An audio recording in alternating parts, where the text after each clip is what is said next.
Oregninao marô vovondralatsika no Sobra zegny le za festival Tsolabe nikoragna 10, 11, 12, 13 octobre resa drama zegny honina ambarako nyanty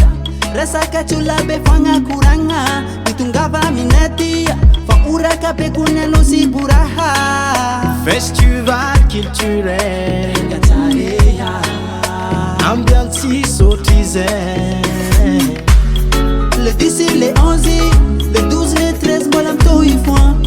ambiance mafana atika angat me patan bezo haba kwa beya allo tiki dola ongo kwa Tsolabe mangasa avanga jabi patongo kwa Tsolabe achule mangutu ko Tsolabe ahitangara hamaru wangatingi Tsolabe achule oe mangatongana avela betinye oe nagasina vaza oe nachimuna vavara tinye fazate myalunja ola parende kola umbe mamutu kutu pato Tsolabe karnavalle tongamne angi mamenta na bana azamandi kuwacha le makifi miale chapa kosa chami tola la pule banda manutu chucho vya bichara manganu mise ko Tsolabe mangasa avanga jabi patongo ko Tsolabe achule mangutu ko Tsolabe ahitangara hamaru wangatingi Tsolabe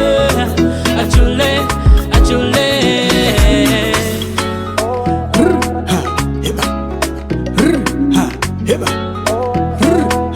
heba danse mami danser danse papi danser danse tanti danser danse boki danser ongo ko Tsolabe mangasa avanga jabi patongo ko Tsolabe achule mangutu ko Tsolabe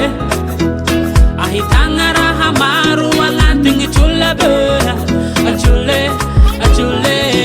ongo ko Tsolabe